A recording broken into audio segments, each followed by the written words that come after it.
حضرت عبداللہ بن عمرو بیان کرتے ہیں کہ رسول اللہ صلی اللہ تعالی علیہ وسلم نے فرمایا، اللہ علم کو بندوں کے سینوں سے نہیں نکالے گا، بلکہ وہ علماء کی روحیں قبض کر کے علم کو اٹھا لے گا، حتیٰ کہ جب وہ کسی عالم کو باقی نہیں رکھے گا تو لوگ جہلا کو رئیس بنا لیں گے۔ جب ان سے مسئلہ دریافت کیا جائے گا تو وہ علم کے بغیر فتویٰ دیں گے، وہ خود گمراہ ہوں گے اور دوسروں کو گمراہ کریں گے۔ حضرت شقیق بیان کرتے ہیں، حضرت عبداللہ بن مسعود رضی اللہ تعالی عنہ ہر جمعرات لوگوں کو وعظ و نصیحت کیا کرتے تھے۔ کسی آدمی نے ان سے کہا، ابو عبد الرحمن، میں چاہتا ہوں کہ آپ ہر روز ہمیں وعظ و نصیحت کیا کریں۔ انہوں نے فرمایا، سن لو، ہر روز وعظ و نصیحت کرنے سے مجھے یہی امر مانے ہے کہ میں تمہیں اکتاہٹ میں ڈالنا ناپسند کرتا ہوں۔ میں وعظ و نصیحت کے ذریعے تمہارا ویسا ہی خیال رکھتا ہوں جیسے رسول اللہ صلی اللہ تعالی علیہ وسلم اس اندیشے کے پیش نظر کے ہمیں اکتا نہ جائیں۔ جس طرح رسول اللہ صلی اللہ تعالی علیہ وسلم اس اندیشے کے پیش نظر کہ ہم اکتا نہ جائیں ہمارا خیال رکھا کرتے تھے۔ حضرت انس بیان کرتے ہیں، جب نبی صلی اللہ تعالی علیہ وسلم کوئی گفتگو فرماتے تو آپ ایک جملے کو 3 مرتبہ دہراتے حتیٰ کہ اسے سمجھ اور یاد کر لیا جائے، اور جب آپ کسی قوم کے پاس تشریف لاتے اور انہیں سلام کرنے کا ارادہ فرماتے تو 3 مرتبہ سلام کرتے۔ حضرت ابو مسعود انصاری بیان کرتے ہیں، ایک آدمی نبی صلی اللہ تعالی علیہ وسلم کی خدمت میں حاضر ہوا تو اس نے عرض کیا، میری سواری ہلاک ہو گئی، آپ مجھے سواری عنایت فرما دیں۔ آپ صلی اللہ تعالی علیہ وسلم نے فرمایا، میرے پاس تو کوئی سواری نہیں۔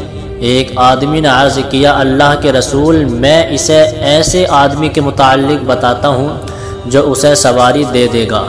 تو رسول اللہ صلی اللہ تعالی علیہ وسلم نے فرمایا، خیر اور بھلائی کی طرف رہنمائی کرنے والے کو اس بھلائی کو سر انجام دینے والے کی مثل اجر و ثواب ملے گا۔ سبحان اللہ۔ حضرت جریر بیان کرتے ہیں، ہم دن کے پہلے پہر رسول اللہ صلی اللہ تعالی علیہ وسلم کی خدمت میں حاضر تھے کہ ایک قوم آپ کے پاس آئی، ان کے بدن ننگے تھے، انہوں نے اونی دھاری دار یا عام چادریں پہن رکھی تھیں اور وہ تلواریں حمائل کیے ہوئے تھے۔ ان میں سے ایک زیادہ تر بلکہ سب کے سب مضر قبیلے کے تھے۔ جب رسول اللہ صلی اللہ تعالی علیہ وسلم نے ان پر فاقہ کے آثار دیکھے تو غم کی وجہ سے آپ کے چہرے کا رنگ بدل گیا۔ آپ گھر تشریف لے گئے، پھر باہر آئے، آپ نے بلال رضی اللہ تعالی عنہ کو حکم دیا تو انہوں نے اذان دی اور اقامت کہی۔ آپ صلی اللہ تعالی علیہ وسلم نے نماز پڑھائی، پھر خطبہ ارشاد فرمایا، لوگو اپنے رب سے ڈر جاؤ جس نے تمہیں نفس واحد سے پیدا فرمایا اور اسی سے اس کا جوڑا پیدا کیا، اور ان دونوں کی نسل سے بہت سے مرد اور عورتیں پھیلا دیں، اور اس اللہ سے ڈرو جس کے نام پر تم ایک دوسرے سے سوال کرتے ہو، اور قرابت داری کے تعلقات منقطع کرنے سے ڈرو۔ یقین جانو کہ اللہ تم پر نگران ہے، اور سورہ حشر کی آیت تلاوت فرمائی، اے ایمان والو اللہ سے ڈرو اور چاہیے کہ ہر متنفس دیکھ لے کہ وہ کل کے لیے کیا کچھ آگے بھیجتا ہے، اور تم اللہ سے ڈرو، بے شک اللہ تمہارے اعمال سے باخبر ہے۔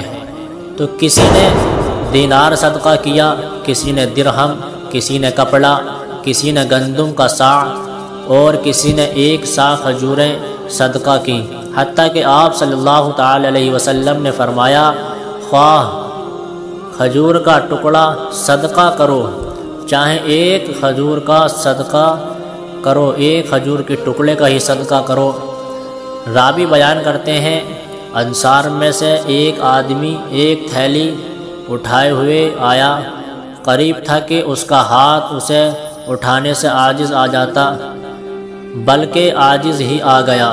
پھر لوگ مسلسل آنے لگے، حتیٰ کہ میں نے اناج اور کپڑوں کے 2 ڈھیر دیکھے، حتیٰ کہ میں نے رسول اللہ صلی اللہ تعالی علیہ وسلم کے چہرے مبارک کو سونے کی طرح دمکتا ہوا دیکھا۔ رسول اللہ صلی اللہ تعالی علیہ وسلم نے فرمایا، جس شخص نے اسلام میں کوئی اچھا طریقہ شروع کیا تو اسے اس کا اور اس کے بعد اس پر عمل کرنے والوں کا ثواب ملتا ہے۔ سبحان اللہ۔ اور ان کے ثواب میں کوئی کمی نہیں کی جاتی، اور جس شخص نے اسلام میں کوئی برا طریقہ شروع کیا تو اس کو اس کا اور اس کے بعد اس پر عمل کرنے والوں کا گناہ ملتا ہے، اور ان کے گناہ میں کوئی کمی نہیں کی جاتی۔ اللہ